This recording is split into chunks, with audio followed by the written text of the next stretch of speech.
Okay, let's get started. I will introduce the session quickly. My name is Lisa. I'm representing the European Association for the Study of Obesity. Welcome to today's EASO Collaborating Centres for Obesity Management COMS Network webinar, which focuses on obesity and menopause. I will just quickly give you the rules and I'll hand over to our session chair today, who is Dr. Andrea Kudin, the co-chair of the EASO Obesity Management Working Group. So today's session is recorded. You should have received a notification when you entered the call. So if you would like to watch the session back after, please do, or share it with your colleagues.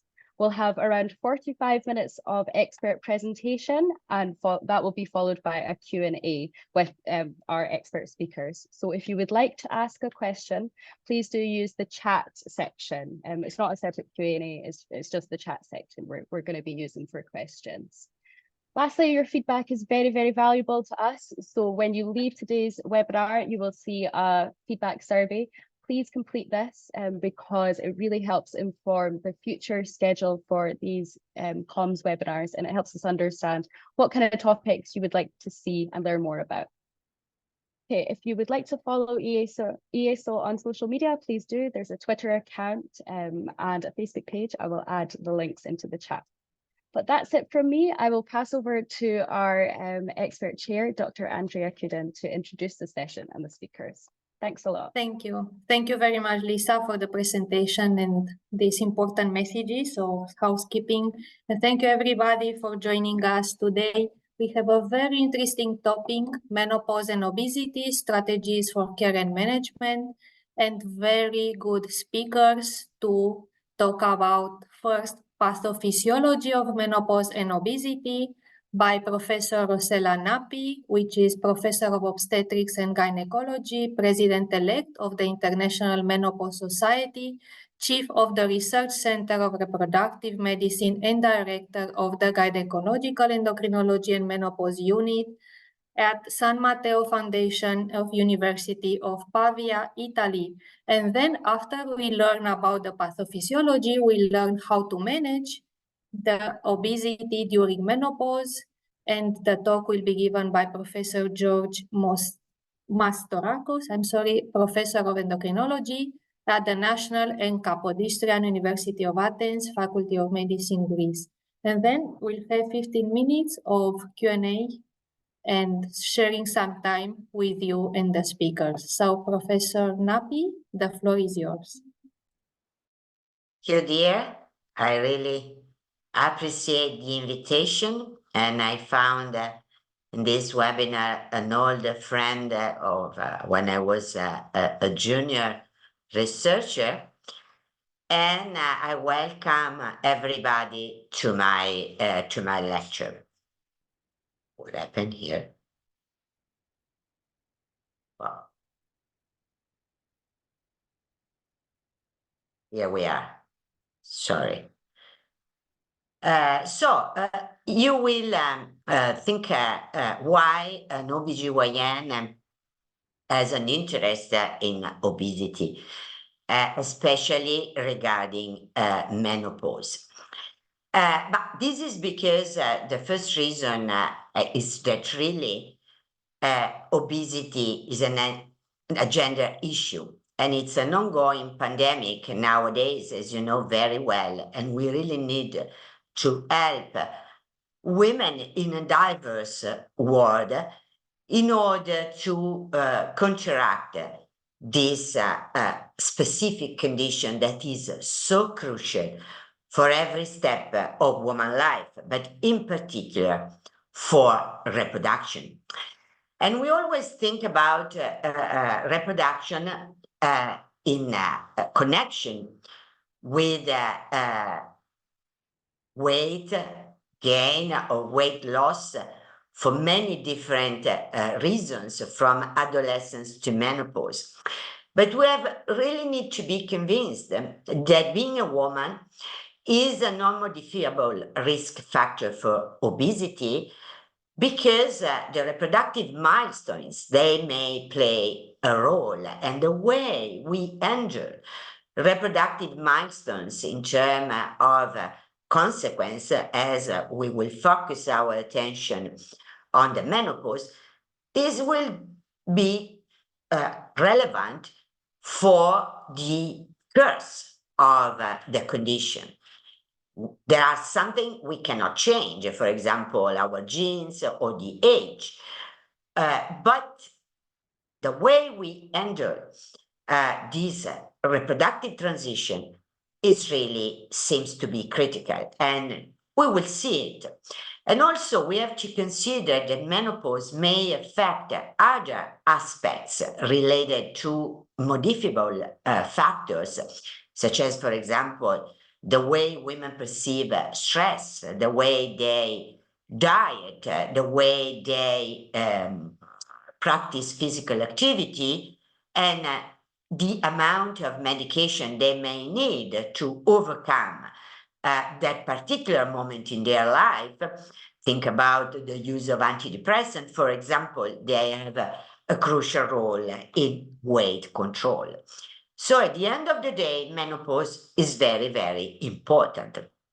And we know that weight control is one of the main concerns of postmenopausal women. This is a survey I conducted with a Polish friend many years ago, in which when we asked to a large set of women in the age range between 55 and 65, what about they believe it's more relevant for their health at menopause, weight control is really on the top of the list, and more than 6 out of 10 women report the importance of this topic, even more than cancer or heart disease of bone health, all different conditions very much associated with menopause.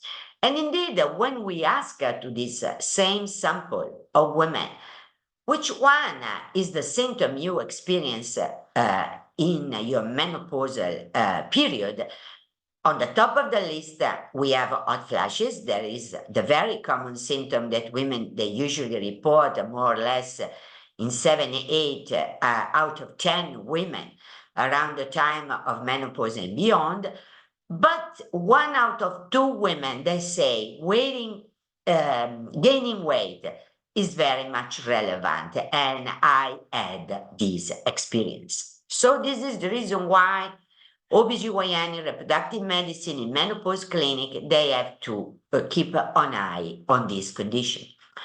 And with this in mind, with a couple of friends, especially Santiago Palacios in Spain, that is a colleague of mine working in the menopause field since many years, we have recently overviewed all the different domains that relate obesity and menopause. And I will touch upon some of this in order to point your attention to the relationship between the way menopause affects the fat mass, the way also obesity and overweight affect menopause.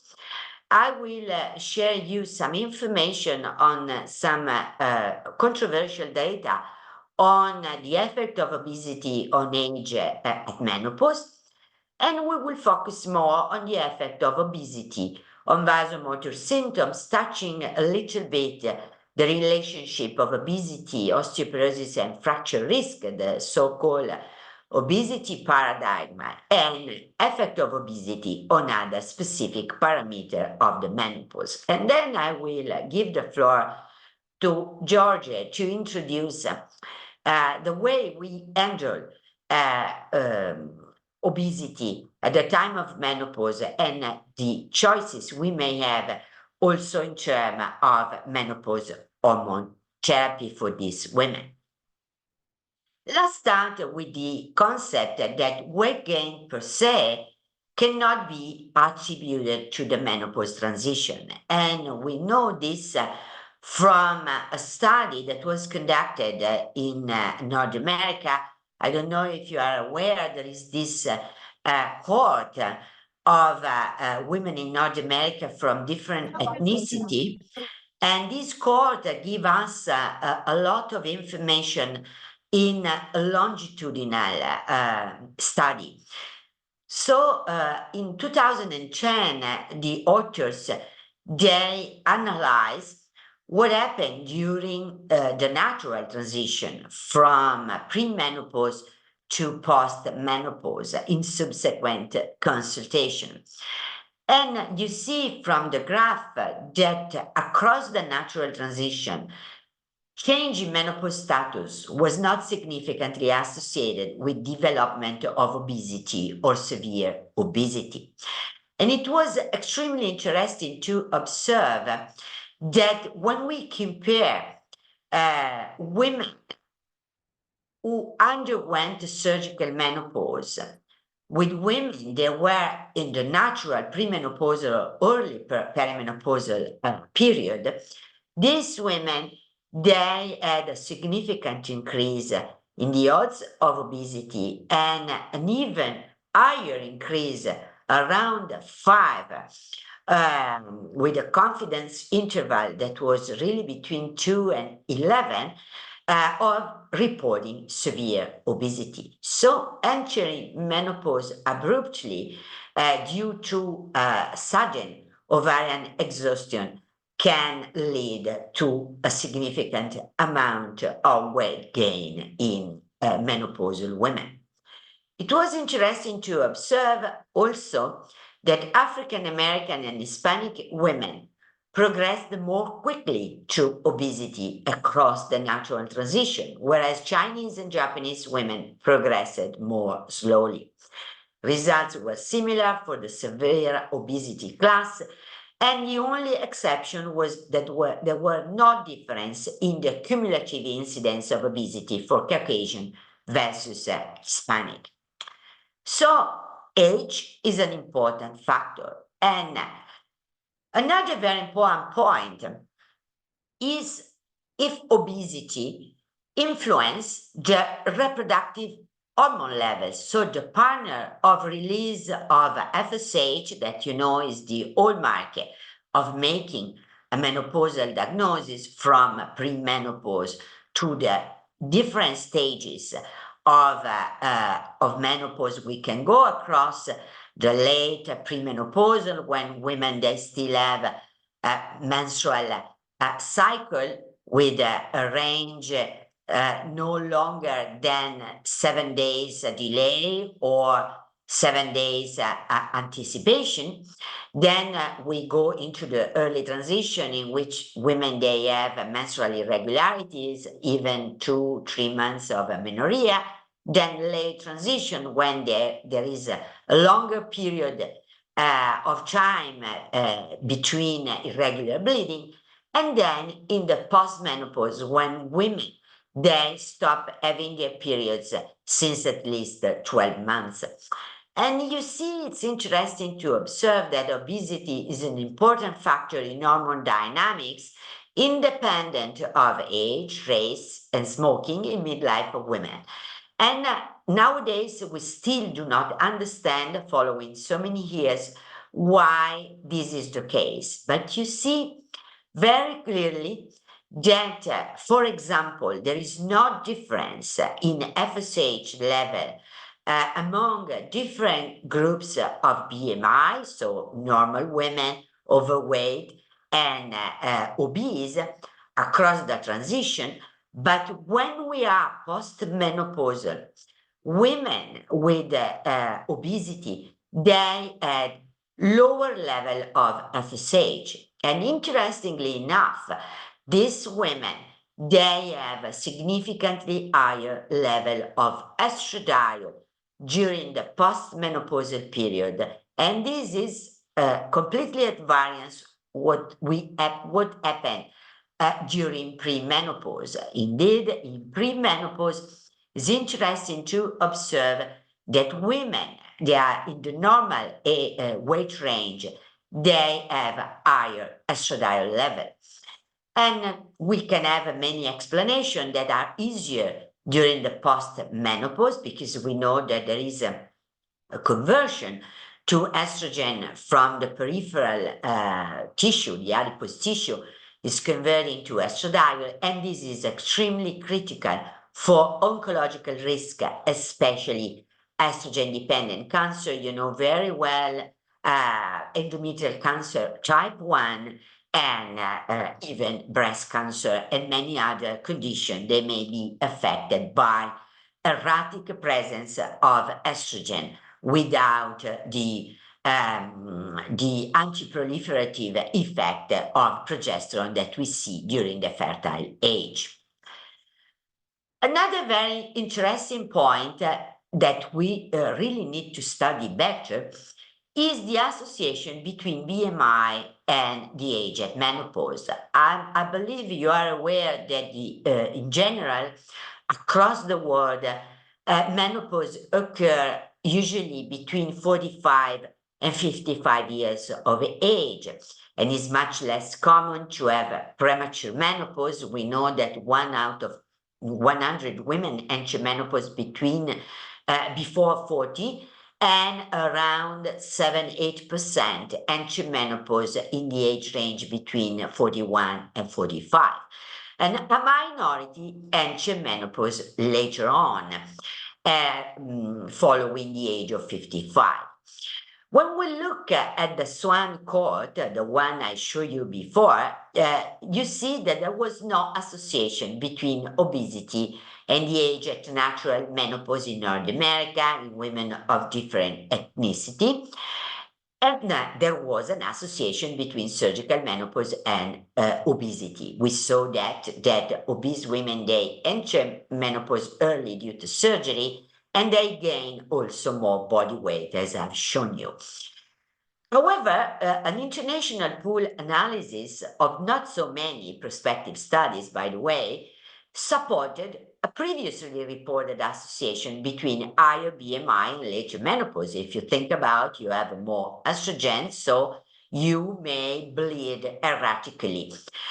However, also another study pointing to the relationship between ovarian reserve and therefore reproductive aging, not really menopause, but that period of life in which women, they still have bleeding, but they are not fertile anymore. So they enter a period that we may define fatipause, so you do not conceive naturally. And for example, if you want to have a baby, you should look for ex donors in order to achieve your maternity project.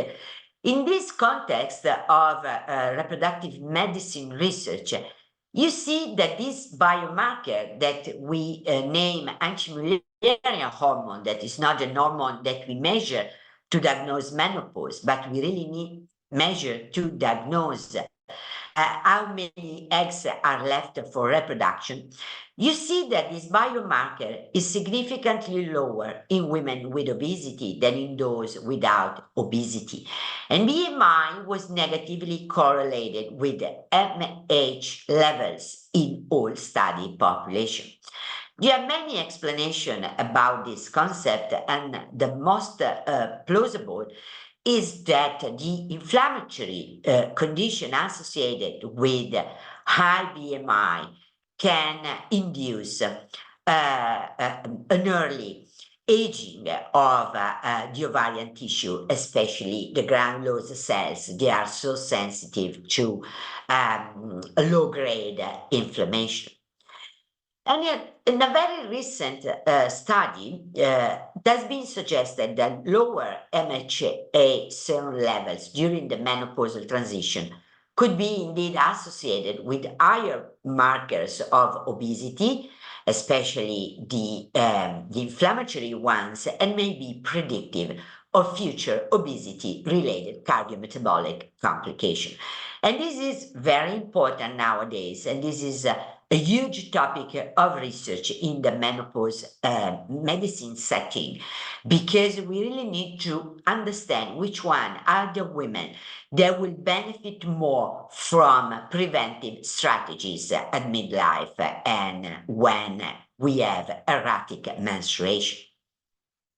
Why menopause is a turning point in metabolic health. This is a cartoon I produced from a beautiful review article that were out there in the literature quite recently, in which, as we said, there is no doubt that aging plays a role. Lifestyle changes are relevant because at this time of life, we change the diet, the eating behavior, and our attitudes to perform regular physical activity, unless we are counseled. But it's very important to focus our attention on the hormone shifts around the time of menopause. And these hormone shifts is significantly associated to adipocyte dysfunction. And very briefly, because I'm sure that Jorge will explain you even better than me, when we have estrogen in our body, this is a signal that is so crucial for reproduction. We have hyperplasia of the tissue, of the adipose tissue. We have a predominance of subcutaneous deposits, and we have usually a more metabolically healthy function of the adipocytes with a certain amount of protection from developing insulin resistance. And so we have a better insulin sensitivity. Whereas when we enter surgical menopause or natural menopause and we have a significant lack of estrogen in our body, we start having also an hypertrophy of our adipose cells. We have much more visceral deposits. We have several inflammatory phenomenon into the adipose tissue, and we enter a vicious circle that will lead to metabolically unhealthy people and developing diabetes, cardiovascular disease, and in general metabolic disorders. And this is a cartoon that is very dear to my heart because we recently published with some friends working in this field on the importance of looking at these multisystemic changes related to estrogen decline at the time of menopause, especially during the transition. Because at this time is really the moment in which we observe, depending on the fluctuation and then on the early lack of estrogen, that it's really the moment in which we have to focus, because everything is occurring at this time. We increase the visceral fat, and this will be associated with more general inflammation in the body that will lead to several processes affecting different domains of women's health, including oxidative stress, and this is strongly related to insulin resistance, as you know, but this is also related at the time of menopause to developing hypertension. And on the other way around, the visceral fat is significantly associated with an increase of cholesterol, total cholesterol, LDL cholesterol, another biomarker of dyslipidemia, dysglycemia, and is associated with endothelial dysfunction that is significantly related to hypertension in a vicious circle. And this is important because it's really the lack of estrogen, but also the fluctuation of estrogen. And we know that throughout genomic and non-genomic mechanism, the relationship between reproduction and metabolism is really there. It's so important during fertile life to optimize energies for reproduction.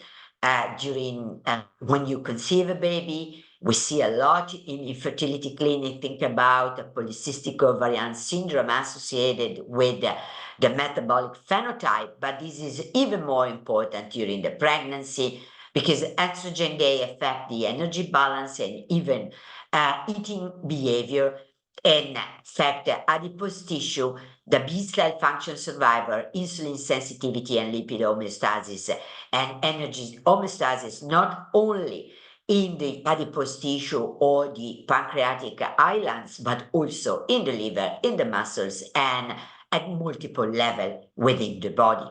So to optimize this change is very, very crucial. And there is a significant shift in the body composition across the menopausal transition. So it's not just a question of gaining weight, but it's really a question of gaining kilos and fat mass around your waist. You see, this is always a longitudinal studies that was published some years ago, in which you recognize the different periods across the transition. Final menstrual period is time 0, and then you observe the women before and the women after, and you see the increase in waist circumference and in fat mass. And this is significantly around the time of the last menstrual bleeding, in the first, especially in the first 1-2 years after the menopause. And there is an absolutely cumulative 6-year increase in fat mass of around 3.5 kilos and a 6-year decrease in skeletal muscle mass of around 0.23 kilograms. And you gain more or less 1 centimeter per year in waist circumference. And this is very important, not only for the normal silhouette of women, so for self-esteem, another very critical domain of quality of life for women around the time of menopause. But as you know better than me, this is very crucial for your metabolic health. Fat mass continues to increase, but there is a slow increase after this early menopausal period. And it's even more interesting that when you do regional fat distribution with a more sensitive technique for studying body composition, it's important to remember that we, of course, we can measure the waist, the hip in our patient, but this is not enough, because what is there around the menopausal transition, it's really the increase of the visceral fat, and this has been demonstrated very well. So it's not, yes, the waist is increasing, but there is an acceleration of the ratio between the visceral and the subcutaneous. And so when we want to do some good research and practice in this context, especially in Caucasian white patient, we really need to use the DEXA, or we really need to use a technique that help us to study better what is the tissue that it's really increased. And when we do so, and we put a lot of literature together, so I really summarize in this cartoon, it's crucial to observe that symptomatic women during the menopause, and you remember the symptom more important, hot flashes is there in a significant amount of women, 80%. We know that when these symptoms are persistent or moderate severe, and these occur more or less in 30% of the women, when you correlate from all the longitudinal studies a significant amount of variable, not only the BMI per se or the waist circumference, but you correlate also the lean body mass on the fat mass, the reverse, the insulin resistance, the unfavorable LDL, HDL, cholesterol, and other markers such as apolipoprotein A1, B, triglyceride, other hemostatic and adipokine profile. Think about leptin, think about adiponectin, and you consider hypertension as well. And also the way women enter the menopause. So in women, they have an unchanged cycle length over the menopausal transition, such as it occur in sudden surgical menopause, for example. All these parameters, they are significantly more expressed in women having vasomotor symptoms. So in our view, in the menopause practice, we really believe that reporting vasomotor symptoms with a significant impact on your quality of life, repeated episodes during the day. We calculate usually 7 episodes per day or 35 episodes by a week, especially 2-3 during the nights that wake you up. And as you know, sleep is so essential for cardiometabolic health. You will suffer more from cardiovascular risk in the future. Endothelial dysfunction, atherosclerosis, metabolic syndrome, and cardiovascular disease in general. So hot flashes are a red flag for a risk to be in your patient. And so you may predict the cluster of women that will suffer more. This is a cartoon I like because it's very recent and was produced by a research fellow in endocrinology working in my department. And she summarized the relevance of having obesity for another very important domain of female quality of life around the menopause and beyond, that is female sexual dysfunction. But in this cartoon, you always may see other domain of women well-being.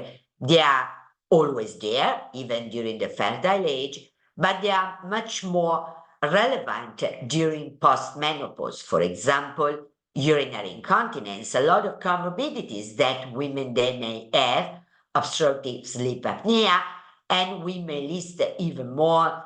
Think about some osteoarthritis condition, etc. They may have an impact on quality of life. They may have an impact also on different domains of the sexual response in women, mainly poor arousal, low libido, etc.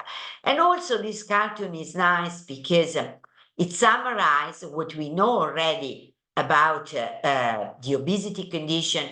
These women, they have a poor body image, low self-esteem.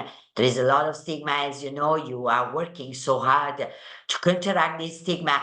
But this is something that is also related to menopause, because we really need to remove the stigma from the menopausal condition, and women, they really need to be helped at this time of their life to cope with this natural transition and to try to feel better.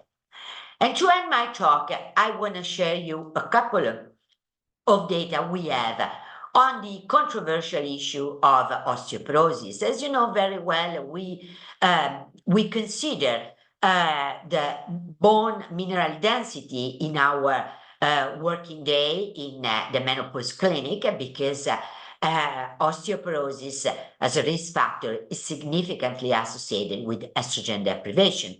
And there was a common knowledge that postmenopausal women with obesity, they do not suffer of this bone loss across the transition. And however, we discovered very recently, doing a lot of systematic review and meta-analysis of cohort studies, that women with obesity, especially following menopause, they are at higher risk of vertebral fracture. We still don't know very well which one is the mechanism. We name this condition the obesity paradigm. I'm sure that in your association you study this very much, but we don't have to give for granted that postmenopausal women with obesity, they do not suffer from obesity. And indeed, the BMI, as you know very well, is included in our screener, the FRAXA, that we use in daily practice. So I would like to hand the microphone to George, presenting one of my patients, Linda. She is 54, and you see she is suffering from obesity, and she is gaining weight even more at the time of menopause. This is the very simple workout we do in our clinic. We measure the very simple metabolic risk factor. We try always to collect this information to try to see how we can help these patients. They already have a cardiometabolic risk out there. And of course, we work in pairs with our colleagues in endocrinology, our colleagues in nutrition medicine, lifestyle medicine, and we always start counseling women on losing weight. And we do that with lifestyle medicine first, nutrition and exercise, and we counsel women on the importance of losing at least 5-10% of their body weight in order to improve, remember, not only all the conditions that may be associated with the menopause, especially the insulin resistance syndrome that we always screen, that is so common in every overweight woman, and it's pandemic in women with obesity, but most importantly, to counsel them to relieve hot flashes and other menopausal symptoms, because there are plenty of data suggesting that this is the case. And you have always to remember that we need to be careful in prescribing menopause hormone therapy to women with obesity, because according to the most recent guideline, a BMI higher than 30 is considered a condition in which the risks generally overweight the benefits. Why? Because women, they are already obese, they may be at risk of thrombosis, for example.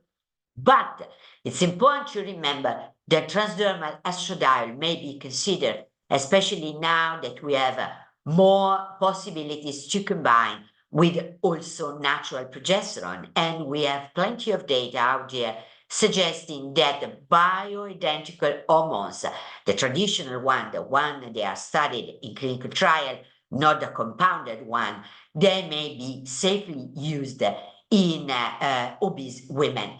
Women with obesity, unless other significant cardiovascular or thrombotic risk factors are there. And with this, I invite you all to the 19th World Congress on the Menopause, and in October in Australia. If you want to be with us also for a holiday, I welcome you all as a president elect of the International Menopause Society. Thanks a lot for your attention, and I'm ready to take your question.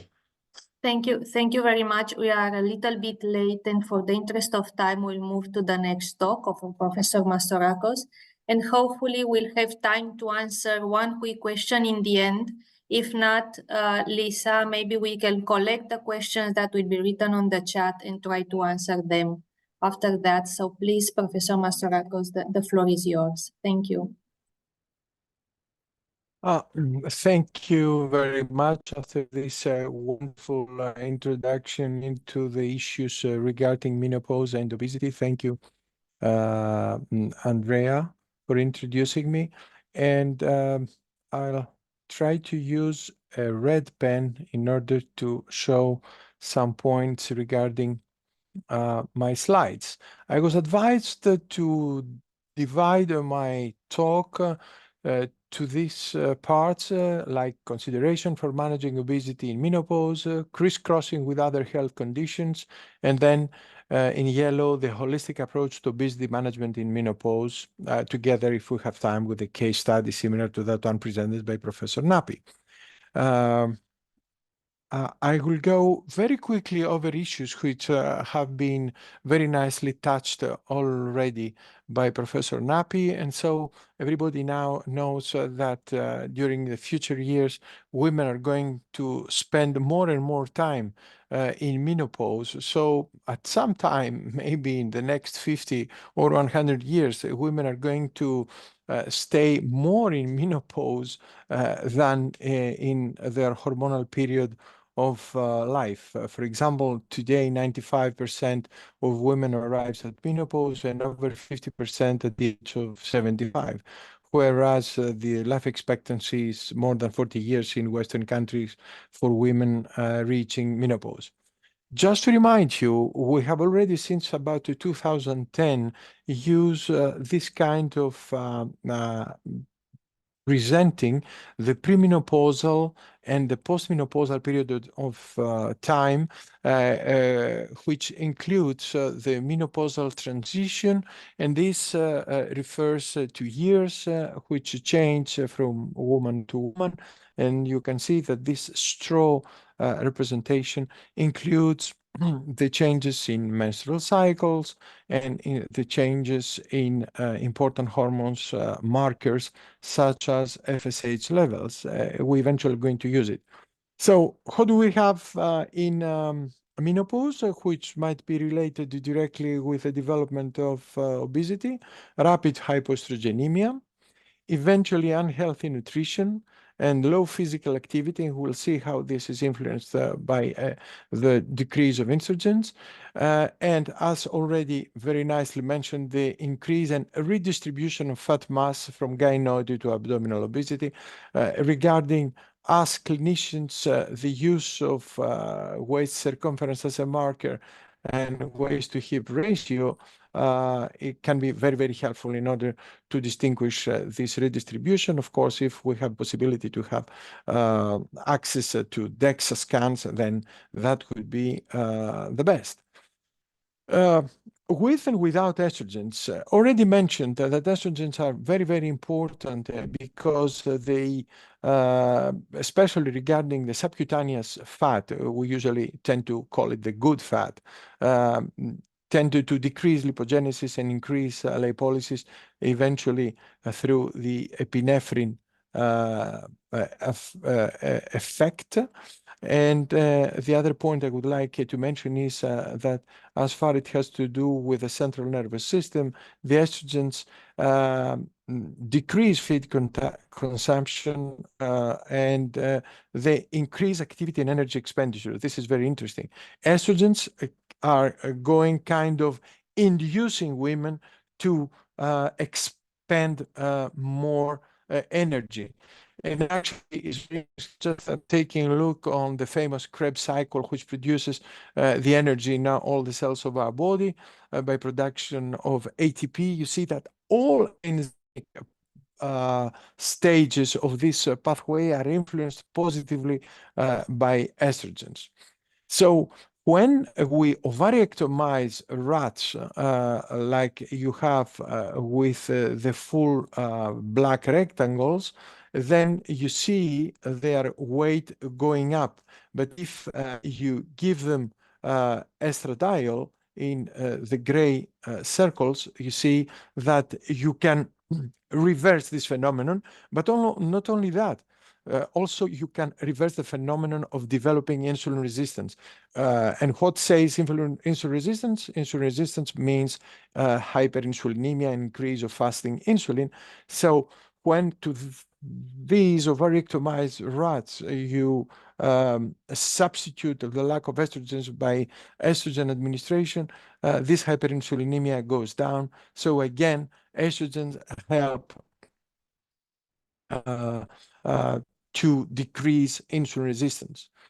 Regarding their role in the central nervous system, estradiol plays a very important role having to do with the hypothalamus. Here you see the lateral part of the hypothalamus, this triangular form, which is is juxtaposed to the third ventricle, and you see how estradiol affects all these famous nuclei, such as the paraventricular nuclei, the dorsomedial, the ventromedial, and so forth, but also the arcuate nucleus, where you have major molecules, as you all know, since you're so much interested in obesity and having to do with appetite, the molecules having to do with peptides, MC, cartin, PY, a Guti-related peptide.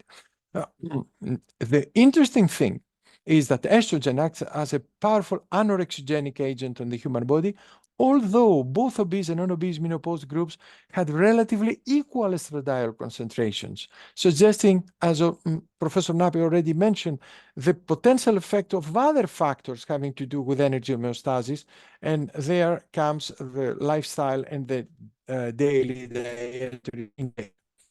I was advised to introduce certain aspects having to do with other areas of health in our body. And as an endocrinologist, I chose to refer to the role of menopause-related obesity with other hormones such as insulin, leptin, cortisol, and thyroid hormones.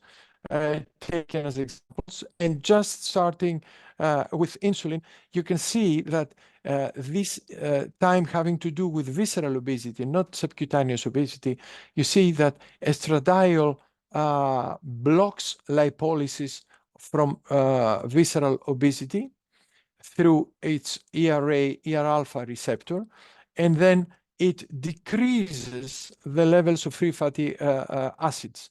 And so by decreasing the levels of free fatty acids, decreases the development of insulin resistance at the level of the liver. Without estradiol, all these phenomena are reversed. And here we are with the development of insulin resistance already mentioned.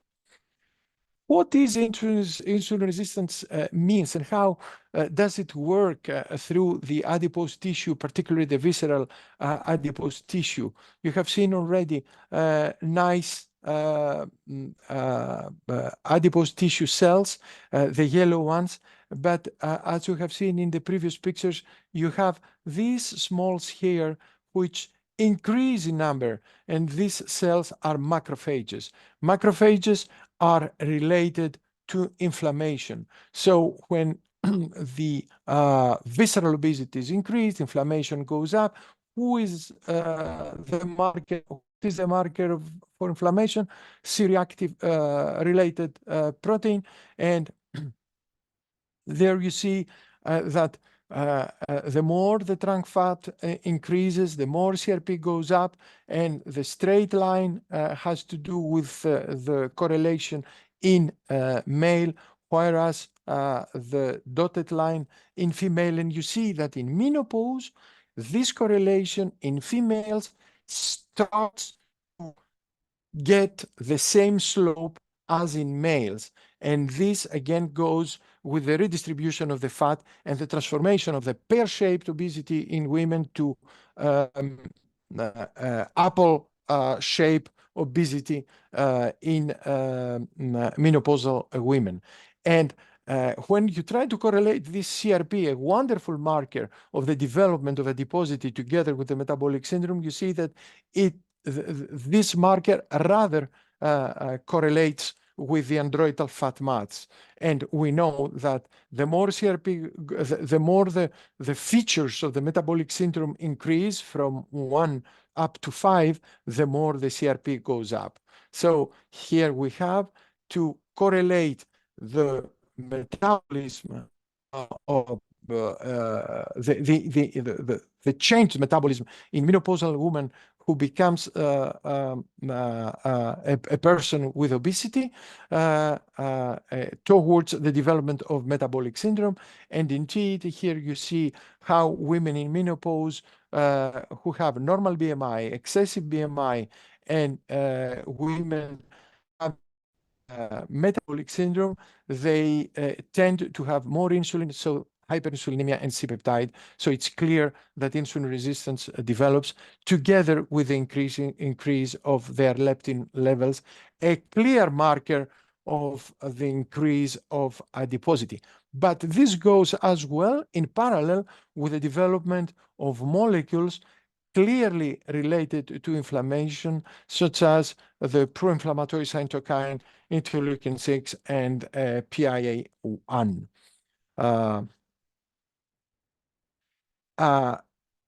Does this help us to understand the involvement of inflammation with insulin resistance? Of course, because here we have one of the explanations for the acquired insulin resistance, since the pro-inflammatory cytokines, all three here mentioned, TNF-alpha, IL-6, and interleukin-1 beta, they stop the production of the receptors GLUT4, which help glucose to get into the cells. So if glucose does not get into the cells, a relative hyperglycemia is going to be produced, which is going to result to hyperinsulinemia, meaning insulin resistance.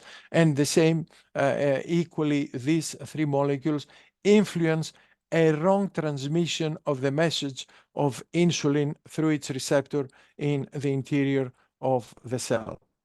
So clearly obesity means insulin resistance. But does it mean insulin resistant only? No. We know now that in postmenopausal women, together with increase of age, there is hyperleptinemia observed, which has to do with a decrease of the number of leptin receptors, showing that there is a relative leptin resistance developed in the body of these women. And is this important? It is, because leptin, as we know, is one of the best ways to inhibit appetite, and one of the best ways to help these women stop getting more energy in their body. Is cortisol involved in this situation? Yes, it is. How this can be represented in this talk? Here you have a person who suffers endogenous hypercortisolism. We all know this is called Cushing syndrome, with the development of visceral adiposity and the famous buffalo hump, and also other characteristics having to do with the red face and so on. But here you have another person, which is not quite different from the previous one, because here again we see that there is visceral obesity, there is buffalo hump, and this is simple obesity. Why does this woman with simple obesity, in which terms, resemble to a woman with endogenous hypercortisolism? This is because through life we suffer. Professor Napi clearly stated this in the beginning of her talk. We suffer consecutive stress events, which relatively draw our adrenals to bigger size. And in this way, they respond more and more. We lost the connection. Are you okay now? I think it's okay for me. Can you still hear? Can you hear me? Yes. Okay. So I turned off my video, so I have a better signal in case this was the problem. So these engrossed adrenals, they produce more eagerly cortisol during the stressful events of life. And why? And we all know how cortisol can influence the development of visceral fat. And not only that, we have all shown many years ago the relationships of the pro-inflammatory cytokines regarding the stimulation of the hypothalamic, pituitary, adrenal axis for the production of cortisol. And as we have shown already, the macrophages of the adipose tissue can produce these pro-inflammatory cytokines, which will lead these women not only suffering obesity, but at the same time having their own HPA axis, hypothalamic pituitary adrenal axis, stimulated to produce a relative hypercortisolemia. On top of that, it is well known that people which reach a certain age, of course, this is above the menopausal age. However, this starts earlier. They show having greater amounts of cortisol. On the top, you have the representation of older women having to do with younger women, and you see that through the day there is clear hypercortisolemia in these persons, and this has been associated with decrease of the neurons in their hippocampi, the famous nuclei in the central nervous system. So the more urinary cortisol these persons have, the less the number of their neurons is there. And this is well known now, that cortisol is destructive for the neurons of the hippocampus. And is this important for the regulation of hypothalamic pituitary adrenal axis? Very important, because hippocampus plays an inhibitory role on the activity of the HPA axis. So the more we grow through age, the more our hippocampus loses neurons, and thus the more cortisol is produced. So these women, they find themselves also at the very moment of their aging period, where not only the macrophages of the adipose tissue through pro-inflammatory cytokines produces more cortisol, but at the same time, the destructive effect of cortisol on their neurons from their hippocampus produces more cortisol again. On top of that, leptin resistance is developed, and leptin is clearly shown to inhibit the HPA axis again. So you see that we have many reasons which associate an increase, a relative increase of cortisol in these women, which drives again the increase of visceral adipose tissue. I'm sorry, we are 4 minutes left. So do you think that you could summarize a little bit? Okay, sorry. Okay, thank you. I'm going ahead very, very quickly. Thyroid hormones, it's clear that we have hyperthyroid and hypothyroid states which are associated with the climacteric period. And then just to talk about how we process with these women, definitely we have to assess risk factors regarding their health, and then we'll discuss the way we're going to treat these women. When we have to do with the lower levels of increased BMI between 25 and 27, then we can go with diet, physical activity, and behavioral change. If we go up, then we start thinking about pharmacotherapy. And Professor Napi already mentioned how we have to be very careful regarding the administration of estradiol.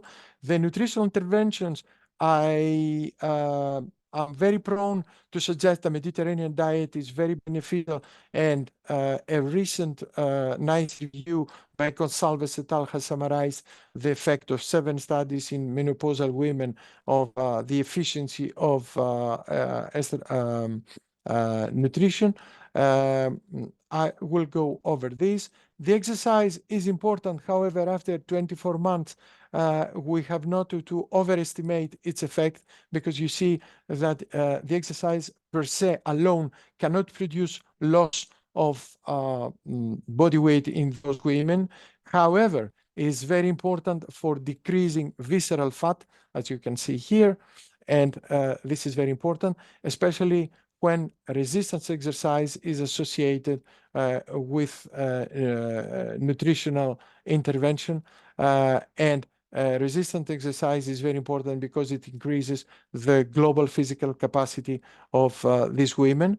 The effect of exercise is important in increasing muscular mass and decreasing visceral fat mass, which, as we have seen, is important to induce. And only older studies regarding CBT, cognitive behavioral therapy, have shown an important change only in 16 weeks, only by using CBT, almost 7% of body weight in those women. So this has not to be neglected and could be useful one. And then the pharmaceutical agents, I would think that hormone therapy could be helpful, which has been shown in animals very efficiently, but not that efficiently in women. However, it is clear that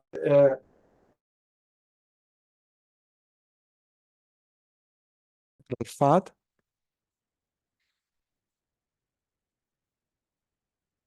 And here you can see again how the total abdominal fat goes down and total subcutaneous fat goes down when women are in hormone replacement therapy by estrogens. And in those women, you see that we have a change of the slope of the relationship between their body mass index and their interleukin-6, showing that the administration of estrogens to those women decreases their inflammatory status. And this has been also shown in the famous WHI study in 2002, showing the decrease of hyperinsulinemia, which is very important for as a marker for the decrease of insulin resistance. After all, we can use anti-insulin resistant drugs such as metformin and pioglitazone.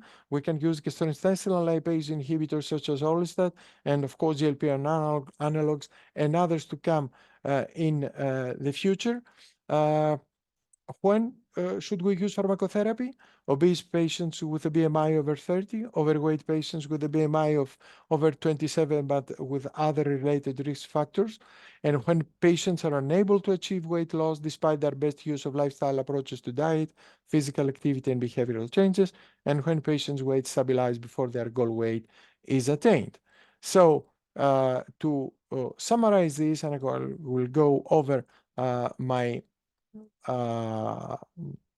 case study, in which I would like to outline and to exemplify the usefulness of estrogen replacement therapy together with the use of metformin in order to decrease the insulin resistance. I would say we should actively challenge the obesogene environment, which englobes us all. We should all try to change dietary habits and help these patients and build physical activity into daily routines, even before menopause.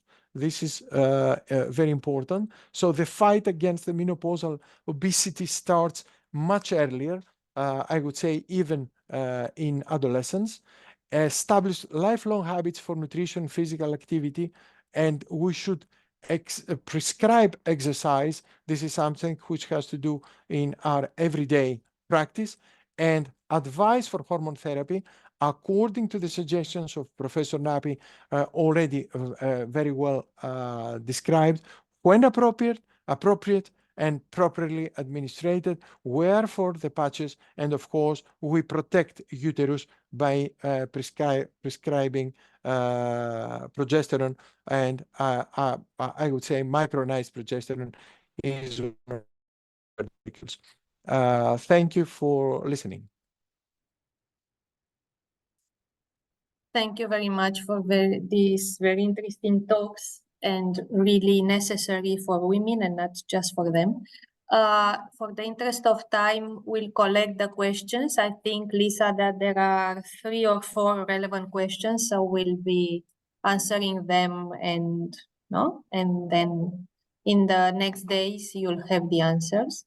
So thank you all very much for joining us today, and we are looking forward to see you in the next webinar and in the next days in Venice during the European Congress of Obesity.